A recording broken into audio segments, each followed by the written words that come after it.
তুমি আমাকে আইফোন উপহার দিলে? এত টাকা তুমি কোথায় পেলে? কোথায় পেলাম মানে? তুমি জানো না তুমি আইফোন কোথায় পেলে? এসব তুমি কি বলছো? আস্তে কথা বলো। বাসার মধ্যে আম্মু আপু আছে, চিৎকার শুনলে বুঝতে পেরে যাবে। তোমার মা বোন জেনে গেলে তাতে আমার কি হলো? কোথায় তোমার মা বোন? তাদের একটু ডাকো। তাদেরও জানার অধিকার আছে তাদের মেয়ে বাইরে কি করে বেড়ায়। তুমি প্লিজ শান্ত হও, চিৎকার করো না। আশেপাশের মানুষজন দেখলে আমাকে খারাপ ভাববে, আমার আম্মু আপুর সম্মান নষ্ট হবে। আমি চাই না আমার জন্য আমার আম্মু আপুর সম্মান নষ্ট হয়ে যাক। তোমার যা কিছু জানার আছে সব তুমি আমার থেকে আস্তে ধীরে বসে শোনো, তবুও প্লিজ চিৎকার করো না। তোমার থেকে আর কি জানার বাকি আছে? আর কি বলতে বাকি রেখেছো তুমি? আমার সাথে প্রতারণা করেছো, মিথ্যার আশ্রয় নিয়ে আমার সাথে প্রেম করেছো, এখন আবার নতুন কোন নাটক সাজাবে। তোমার মা বোন কোথায় রাখো? তারা তাদের মেয়েকে কি শিখে দিয়েছে? তারাও এসে একটু দেখুক এভাবে কতজনের সাথে প্রতারণা করেছো। আমি একাই নাকি আরও কেউ আছে? তুমি এভাবে চিৎকার করো না, আমার কিন্তু ধৈর্যের বাঁধ ভেঙে যাচ্ছে। আমার বাসায় আসো, বসো, বসে একসাথে দুজন কথা বলি। আর না হলে চলো বাইরে যাই, বাইরে গিয়ে কোথাও কোনো একটা রেস্টুরেন্টে বসে আলাদাভাবে কথা বলি। এভাবে দরজার সামনে দাঁড়িয়ে সিন ক্রিয়েট করতেছো কেন? তোমার সাথে আবার আলাদাভাবে কথা বলতে হবে? তুমি যা করেছো তাতে তোমার সাথে কথা বলাই ঠিক না। আমার হাতে সময় নেই, তুমি তাড়াতাড়ি তোমার মা বোনকে ডাকো, আমি ওদের সাথে কথা বলে বাসায় চলে যাব। রুহি আর কুসুম দরজার কাছে চিৎকার শুনে দরজার কাছে এগিয়ে এলো। রাইসাকে একটি ছেলের সাথে এভাবে চিৎকার চেঁচামেচি করতে দেখে অবাক হয়ে তাকিয়ে আছে। রুহি একবার মায়ের দিকে তাকাচ্ছে আর একবার বোনের দিকে তাকাচ্ছে। রুহির মা অবাক নয়নে সব কিছু পর্যবেক্ষণ করছে। হাসিব রুহি আর কুসুমকে দেখে চিৎকার করে বলল, এই তো আপনারা চলে এসেছেন। কেমন মেয়ে জন্ম দিয়েছেন একটু দেখুন। মানুষের সাথে মিথ্যা বলে তাকে দিনের পর দিন কিভাবে ঠকিয়ে যেতে হয় সেটা আপনার বোনের থেকে শিখতে হবে। এসব আপনি কি বলছেন? আমার বোনের নামে একটা বাজে কথা বলবেন না। কোথা থেকে উঠে এসেছেন? কোনো কথা নেই বলা নেই, এমনি এমনি আমার বোনের নামে বাজে কথা বলে যাচ্ছেন। আমার বোন করেছেটা কি সেটা তো বলবেন।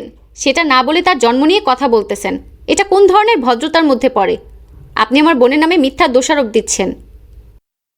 আমি আপনার বোনের নামে দোষারোপ দিচ্ছি? আপনার বোন কি করেছে আপনারা কি তা জানেন? জানেন না? জানলে এসব কথা বলতেন না। আপনি কষ্ট করে টাকা রোজগার করেন, আপনি কিভাবে টাকা আয় করেন সেটা আমি জানি, এবং সেটা আমি কালকে জেনেছি। আপনার বোন কি করে জানেন? আপনি কষ্ট করে টাকা রোজগার করেন, সে টাকা দিয়ে আপনার বোন আমাকে দামি দামি উপহার কিনে দেয়। সে নিজেকে আমার কাছে বড়লোক বাড়ির মেয়ে বলে দাবি করেছে। তার বাবা মা নাকি আমাকেই মানবে না, আমরা নাকি গরিব মিডল ক্লাস পরিবারের। কিন্তু কালকে ওকে আপনার সাথে দেখে আমার পুরো পৃথিবী এলোমেলো হয়ে গেল। এতদিন আমি কার সাথে দেখেছি, মিশেছি? একটা প্রতারকের সাথে। সত্যি কথা বলতে আমি ওকে ছেড়ে দিতাম, ও আমার সাথে প্রতারণা করেছে। আপনারা আপনাদের মেয়েকে ভালো মতো শিক্ষা দিতে পারেন নাই। খালি মাস শেষে মেয়ের হাতে টাকা তুলে দিলেই হয় না, টাকাগুলো মেয়েরা কি করে সেগুলোর হিসেবও রাখতে হয়।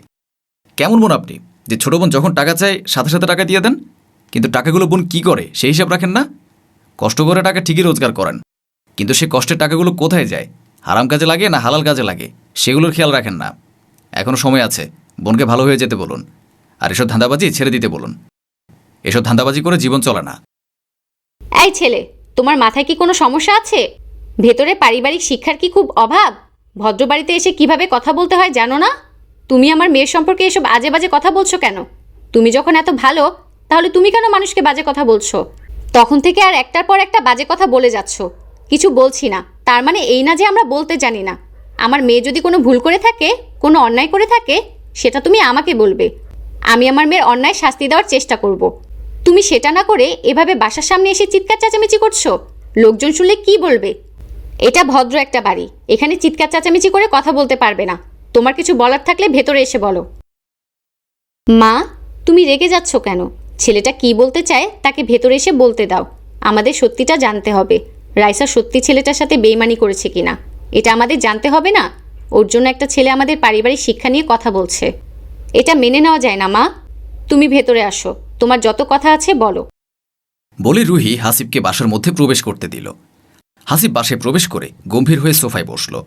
কুসুম হাসিবের সামনাসামনি বসে আছে, আর রাইসা এক কোণে দাঁড়িয়ে আছে। রুহি মায়ের পাশে দাঁড়িয়ে আছে। হাসিব গম্ভীর মুখ করে বলল, আপু আপনি জানেন আপনার বোন আমার সাথে রিলেশনে আছে? রুহি একবার রাইসার দিকে তাকিয়ে হাসিবের প্রশ্নের উত্তর দিল, না, আমাদের বলে নাই ও কোনো রিলেশনশিপে আছে। হাসিব তাচ্ছিল্য করে বলল, বাহ বাহ, আপনার বোন তো দেখছি নিজের পরিবারের কথা অন্য কেউ বলতে লজ্জা পায়। আপনি জানেন আপনার বোন আমাকে কি বলেছে? সে নাকি অনেক বড়লোক ঘরের মেয়ে, তার চলাচল পোশাক আশাক আমাকে দামি দামি উপহার দেওয়া দেখে আমি ভেবেছিলাম সত্যি হয়তো রাইসা বড়লোক ঘরের মেয়ে, তাই ওর সাথে প্রেম করতে রাজি হয়েছিলাম। কালকে যখন আপনাকে আমাদের বাসায় খাবার হোম ডেলিভারি দিতে দেখলাম, আমার মাথায় আকাশ ভেঙে পড়েছিল, কারণ রাইসা আপনার ছবি আমাকে দেখিয়েছিল, তাই আমি আপনাকে চিনতে পেরেছি। আমি অনেক কষ্ট করে খোঁজখবর নিয়ে আপনাদের পরিবার সম্পর্কে জেনেছি, কিন্তু আপনার বোন আমার সাথে মিথ্যা কথা বলে রিলেশনে গেল কেন? কাজটাকে আপনার বোন ঠিক করেছে? এভাবে মানুষের ইমোশন নিয়ে খেলা একদমই উচিত না। আমি তো আপনার বোনকে ভালোবেসেছিলাম, তাহলে আপনার বোন কেন আমার সাথে মিথ্যার আশ্রয় নিল? আপনার বোনকে বলতে বলুন সে কেন আমার সাথে প্রতারণা করলো। রুহি মলিন হাসল, হেসে বলল, প্রথমত আমার বোন তোমাকে ভালোবেসেছিল, তোমাকে পাবার জন্য সে দুটো মিথ্যে কথা বলেছে। আমার বোনটা এখনো অনেক ছোট, মাথায় তেমন বুদ্ধি হয়নি, কিন্তু তুমি তো বড়, তোমার যথেষ্ট জ্ঞান বুদ্ধি হয়েছে। আমার বোন যদি তোমাকে মিথ্যা কথা না বলতো, তাহলে তুমি কি আমার বোনের সাথে রিলেশনে আসতে? তুমিও তো আমার বোনের পরিবারের ক্ষমতার কথা শুনে আমার বোনের সাথে রিলেশনে আসতে রাজি হয়েছো। আমার বোন যদি তোমাকে বলতো সে একটা মিডল ক্লাস ফ্যামিলির মেয়ে, তার বড় বোন টিউশনি করায়, খাবার হোম ডেলিভারি দিয়ে তাকে কষ্ট করে পড়াশোনা করাচ্ছে, তাহলে তুমি কি আমার বোনের সাথে রিলেশনে আসতে? তোমাকে পাবার জন্য দুটো মিথ্যে কথা বলেছে, কিন্তু তুমি কি করছো? তুমি যদি ওকে সত্যিই ভালোবাসতে, তাহলে ওকে আলাদাভাবে কথাগুলো বলতে পারতে, এভাবে তাকে অসম্মান করার জন্য বাড়ি পর্যন্ত চলে আসতে না। তুমি তো আমার বোনকে কখনো ভালোই বাসো নাই। যদি ভালোবাসতে, তাহলে ভালোবাসার মানুষকে অসম্মান করার জন্য বাড়ি পর্যন্ত চলে আসতে না। তুমি তো আমার বোনকে ভালোই বাসোনি, তুমি ভালোবেসেছো আমার বোনের টাকাকে, আমার বোনের বাবার ক্ষমতাকে। এবার বুঝতে পারছো কেন আমার বোন তোমাকে দামি দামি উপহার দিত? শুধুমাত্র তোমার থেকে একটু ভালোবাসা পাবার জন্য। কিন্তু আমাদের না জানিয়ে রিলেশনে গেছে, এটাও খুব বড় অপরাধ করে ফেলেছে। আমি এত কষ্ট করে রোজগার করে ওকে টাকা দিই যেন ও পড়াশোনাটা ভালো করে করতে পারে, কিন্তু রাইসা যে এভাবে বাজে কাজে খরচ করবে তা কখনো কল্পনাও করতে পারি নাই। আমার বোনের প্রতি আমার অনেক বিশ্বাস ছিল, আমার বোন আজকে সেটা ভেঙে দিয়েছে। আজকের পরে তাকে আমি কখনো বিশ্বাস করতে পারবো কি না সেটা আমি জানি না। এখন তুমি বলো, তুমি কি করবে? সব কিছু জানার পরেও আমার বোনকে ভালোবাসবে, নাকি মাঝপথে ছেড়ে দিয়ে চলে যাবে? যে মেয়ে নিজের পরিবারকে ভালোবাসতে জানে না, সে মেয়ে আমাকে কি করে ভালোবাসবে? যে মেয়ে নিজের পরিবারের কষ্ট বোঝে না, সে মেয়ে আমার কষ্ট কি করে বুঝবে? এমন মেয়ে আমার জীবনে চায় না। আজ থেকে আপনার বোন যেন আমার সাথে কোনো যোগাযোগ করার চেষ্টা না করে। যদি আমার সাথে যোগাযোগ করার চেষ্টা করেছে, তাহলে ফলাফল ভালো হবে না কিন্তু। বলেই উঠে চলে গেল। প্লিজ আমাকে ছেড়ে যেও না, আমি তোমাকে অনেক ভালোবাসি, তোমাকে পাবার জন্যই সবটা করেছি। আপু, ওকে যেতে নিষেধ করো না। রাইসের কথা শুনে কুসুম রেগে রাইসের গালে থাপ্পড় বসিয়ে দিল। তোর বোনটা তোকে মানুষ করার জন্য দিনরাত খাটছে, নিজের কথা চিন্তা না করে তোর কথা চিন্তা করছে, নিজের শখ পূরণ না করে তোর সব আবদার পূরণ করছে, আর তুই বাহিরে নষ্টামি করে বেড়াস। বেয়াদব মেয়ে, তোর মুখ আমি দেখতে চাই না। বলে নিজের রুমে চলে গেল। তোকে অনেক বিশ্বাস করতাম রে, এমনটাই হয়। তুই যার জন্য সব কিছু ছেড়ে দিবি, সে একদিন তোকে ছেড়ে দিবে। একটা কথা মনে রাখিস, তুই আর আগের মতো আমার থেকে ভালোবাসা পাবি না। বলেই চলে গেল। রাইসা ফ্লোরে বসে কান্না করতে লাগলো।